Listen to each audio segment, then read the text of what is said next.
Have you ever wondered why the ocean rises and falls every day? In this lesson, we will explore how the moon's gravity controls tides and how different moon phases affect the sea. Let's dive into the science behind moons and tides. Hello, my dear students. Welcome back to my YouTube channel. This is me once again, Teacher Tin, your science teacher for today.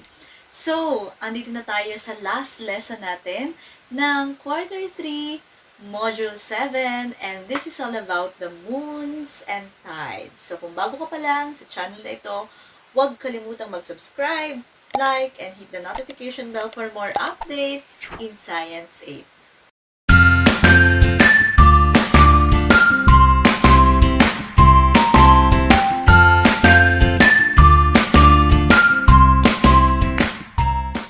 What does the moon have to do with the ocean? Ano nga ba ang kinalaman ng buwan sa dagat? May kinalaman ba ang buwan sa pagtaas at pagbaba ng dagat? Bakit nagkakaroon ng low tide? Bakit nagkakaroon ng high tide? So, the moon, yes, ang buwan na nakikita natin tuwing gabi, the moon doesn't just light up the night sky. It moves the oceans too. At paano? For the learning competency of this topic, so you learners will relate the relative movements of the moon, sun, and the occurrence of tides. And of course, there are 4 lesson objectives for this topic to demonstrate the movements of the sun and the earth and the moon, infer the different phases of the moon from the interaction of the sun, the earth, and the moon. And third is to distinguish the salient difference between the high tide and the low tides. And of course, for the last objective, you'll realize how the moon and the sun's gravitational forces on the earth create tides. Na-imagine nyo ba kung paano gumagalaw ang sun, ang moon, at saka ang earth? Paano nga ba sila gumagalaw? Paano sila umiikot sa isa't isa? Alright, so let's discuss first the 4 vocabulary terms that we will encounter in this lesson. The first word is, alright, so that is axis. How about the second word? Correct, that is rotate. Third word, alright, very good, so that is revolve. And the fourth one is, okay, that's orbit. So, now, let's define the following terms. When we say axis, that's the imaginary line by which the Earth rotates. Rotate, that's the spinning of the Earth about its axis.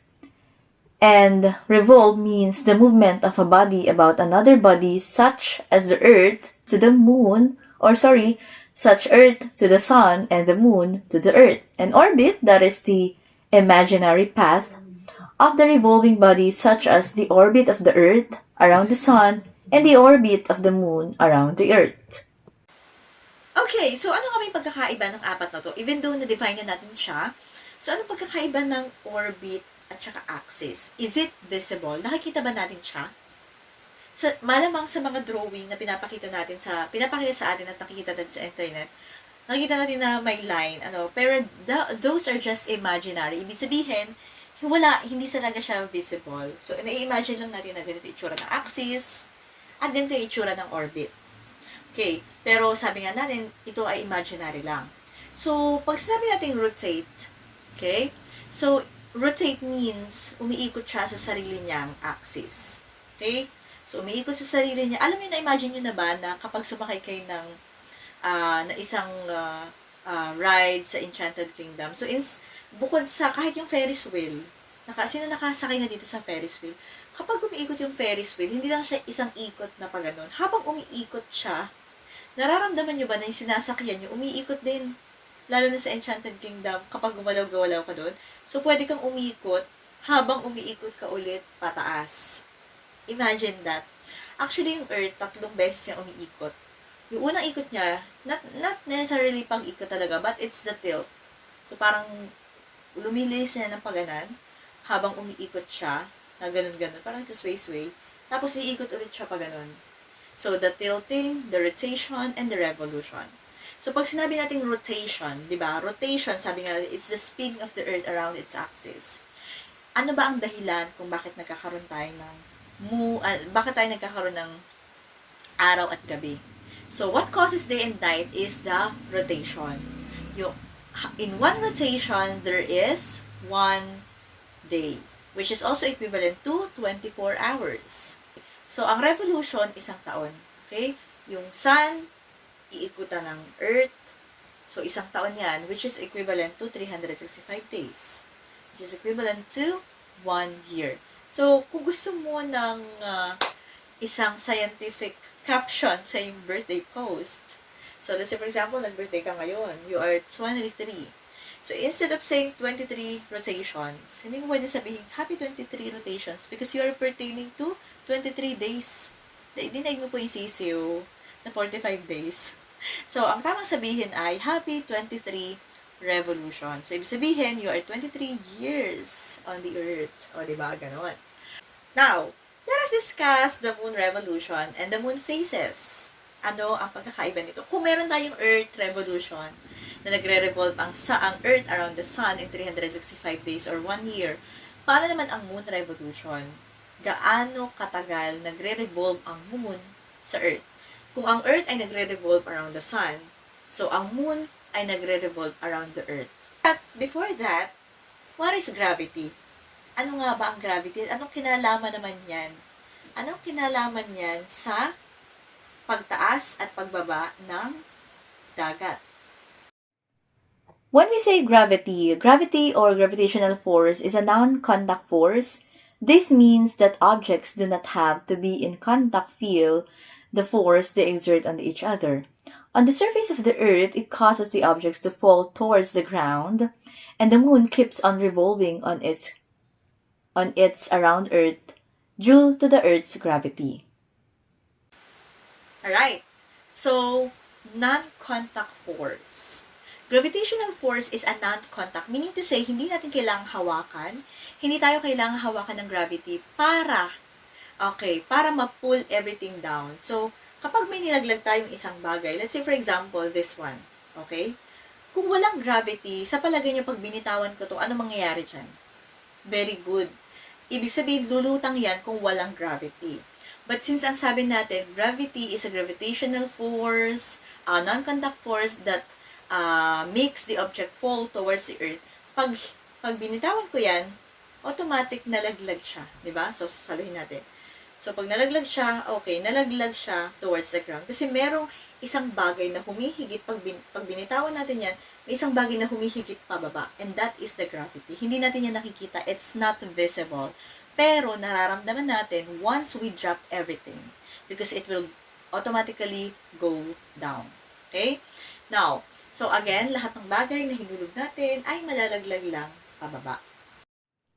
The moon must circle Earth in a curved route because of the constant inward pull of the Earth's gravity. Because of this interaction, the moon serves as the natural satellite of the Earth.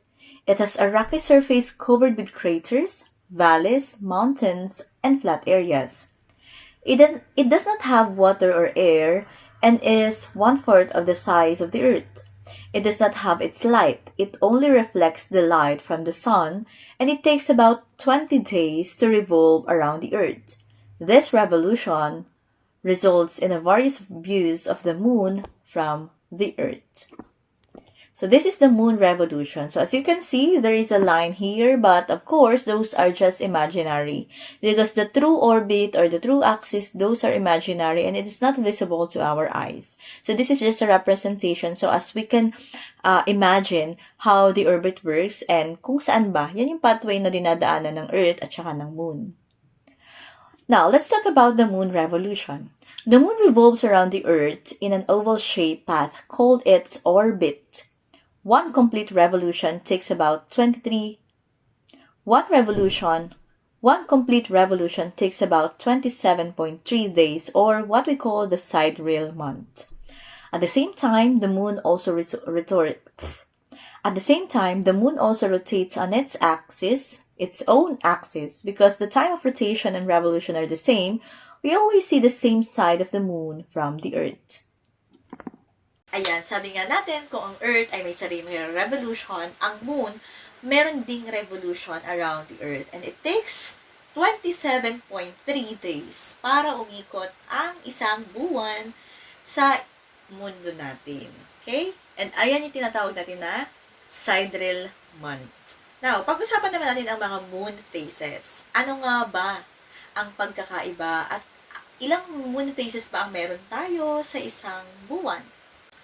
We have 8 phases of the moon. The first one is what we call the new moon. It will be followed by what we call the waxing crescent. And then the first quarter, the waxing gibbous, full moon. Waning gibbous, last quarter, waning crescent, and back to new moon. So, paano nangyayari to? Moon phases. The phases of the moon are different shapes of the moon we see from Earth.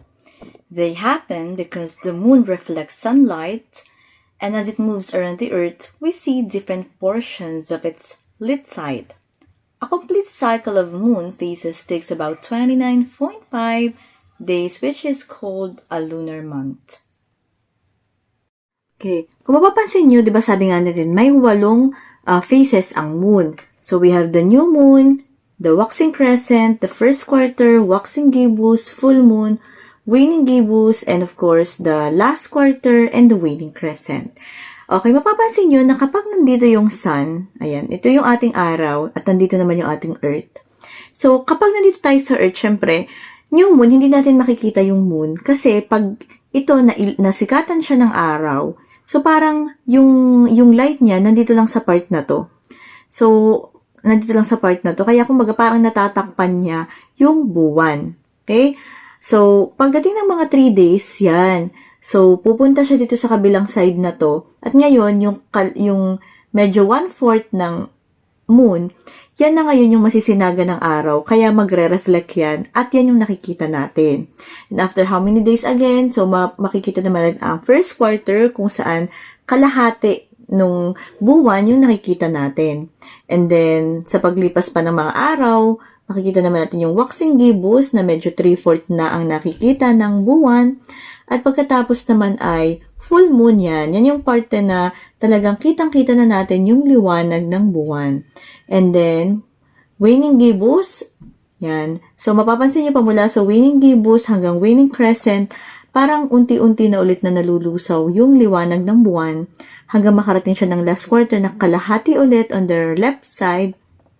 And then, waning crescent, ayan, yung kukunti na lang ulit ang makikita natin. And then, babalik na ulit siya sa new moon kung saan talagang totally wala tayong nakikita. But sabi nga natin, kahit wala tayong nakikita, meron pa ring buwan. Ayan. So, di ba meron tayong 8 phases of the moon? Pero, paano nga ba natin na may mga pagkakataon na hindi natin nakikita yung moon? Parang wala. Pero ang totoo, meron talagang araw. Pero ang totoo, meron talagang buwan. Ang unang tanong ko nga rin pala ay, sa palagay niyo ba ang moon may sarili siyang ilaw? Bakit maliwanag pag full moon? Okay, the correct answer is no. Wala siyang sariling ilaw. The only thing that makes it brighter, it's because nagre-reflect lang yung moon sa sun. Kumbaga parang nanghihiram lang ng liwanag yung moon doon sa araw. At kailan at paano natin hindi nakikita ang buwan? Okay. Kung mapapansin nyo, di ba sabi nga natin, may 8 phases ang moon. So, we have the new moon, the waxing crescent, the first quarter, waxing gibbous, full moon, waning gibbous, and of course, the last quarter and the waning crescent. Okay, mapapansin nyo na kapag nandito yung sun, ayan, ito yung ating araw, at nandito naman yung ating earth. So, kapag nandito tayo sa earth, syempre, new moon, hindi natin makikita yung moon, kasi pag ito nasikatan siya ng araw, so parang yung light niya nandito lang sa part na to. So, nandito lang sa part na to, kaya kumbaga parang natatakpan niya yung buwan. Okay? So, pagdating ng mga 3 days, yan. So, pupunta siya dito sa kabilang side na to. At ngayon, yung medyo 1/4 ng moon, yan na ngayon yung masisinaga ng araw. Kaya magre-reflect yan. At yan yung nakikita natin. And after how many days again? So, makikita naman ang first quarter kung saan kalahati nung buwan yung nakikita natin. And then, sa paglipas pa ng mga araw, makikita naman natin yung waxing gibbous na medyo 3/4 na ang nakikita ng buwan. At pagkatapos naman ay full moon yan. Yan yung parte na talagang kitang-kita na natin yung liwanag ng buwan. And then, waning gibbous, yan. So, mapapansin nyo pa mula sa waning gibbous hanggang waning crescent, parang unti-unti na ulit na nalulusaw yung liwanag ng buwan hanggang makarating siya ng last quarter na kalahati ulit on the left side. And then, waning crescent, ayan, yung kukunti na lang ulit ang makikita natin. And then, babalik na ulit siya sa new moon kung saan talagang totally wala tayong nakikita. But sabi nga natin, kahit wala tayong nakikita, meron pa ring buwan. Now, pag-usapan naman natin ang tungkol sa tides. Tides are the regular rise and fall of the seawater in ocean seas. So, ito yung pagkakataon na pag pumunta kayo sa dagat at gusto niyo mag-swimming, biglang, ay, bakit walang tubig? So, nilakad nyo na yung pupunta doon sa dulo ng ocean, pero parang hanggang tuhod pa rin yung tubig. Bakit ganon? So, dahil may tinatawag na tayong high tides and low tides. So, yun. Ngayon, ano naman ang koneksyon ng moon sa tides? So, meron tayong dahilan. Ano ba yung mga causes ng tides? Bakit nagkakaroon ng tides? So, there are 3 causes of tides. First is the gravitational pull of the moon. Second is the gravitational pull of the sun. And of course, number 3 is the rotation of the earth. First is the gravitational pull of the moon.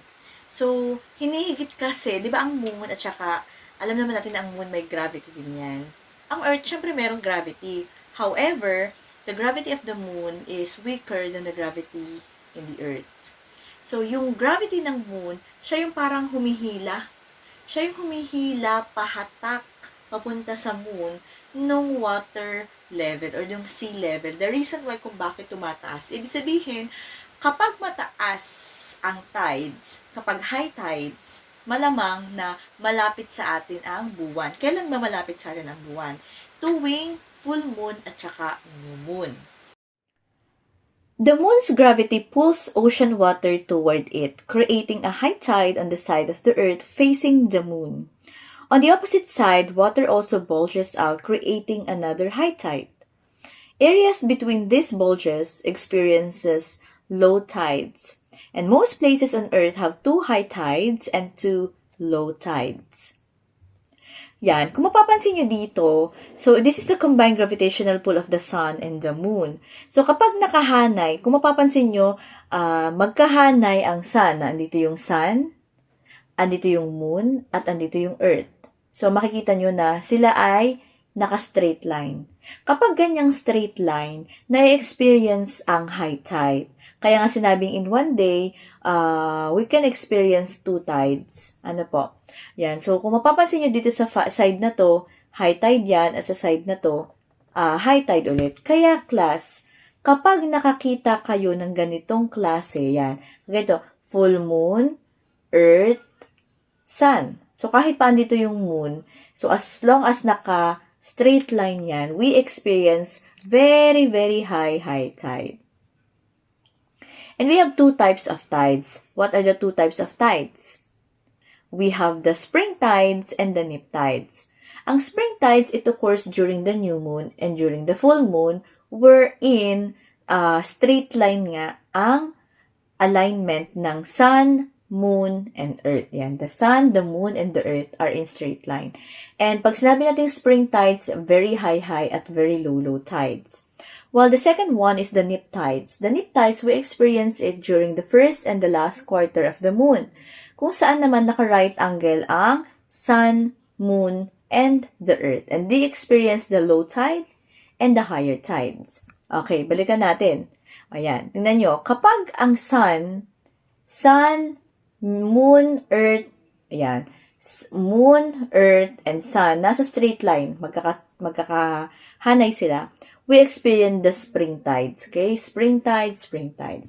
But, if these are aligned in the right angle, yan, third quarter, moon, third quarter, earth, and sun. Okay, di ba? Naka-right angle yan. Same with the first quarter. Yan. So, mapapansin nyo na naka-right angle siya.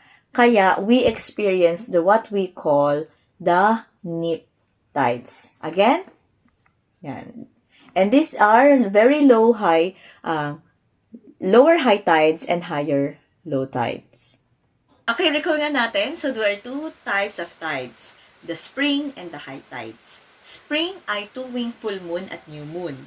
These are the very high tides and the very low tides. While the neap tides, we experience it during the first quarter and the last quarter of the moon, wherein there is a higher lower tide and a lower higher tide. And of course, marami importance ang tides. Saan ba ginagamit? Ano ba yung mga practical uses ng tides? Una, ginagamit ito or nakakatulong to sa navigation of ships.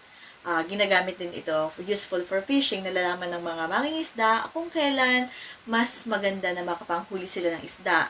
Lalo na kapag there are stronger tides. So, mas na-experience nila, mas nakikita nila yung mga hinuhuli nilang isda. And also, it prevent pollution build-up in coastal areas. And another one is, we can use this to generate tidal energy. These are the lesson that we had for moons and tides. Sana nakatulong ang video na to. So, kung naka-help sa inyo, please leave your comment below. Pupusuan natin yan. At, syempre, ating ilalike yan at magko-comment tayo. So, hi to my supporters. Sana ay i-follow nyo rin ako sa aking TikTok account. And of course, sa ating Facebook page, Lesson Vlog with Teacher Tin. And I hope to see you on my next vlog. So, pipilitin natin na makapag-vlog na ulit tayo sa mga susunod nating mga lessons. And I hope you to stay tuned on this channel. This is me once again, Teacher Tin, your science teacher for today. Thank you and have a good day! And kung bago ka pa lang sa channel ito, please huwag mong kalimutang mag-subscribe, like, and hit the notification bell for more updates in Science Bye!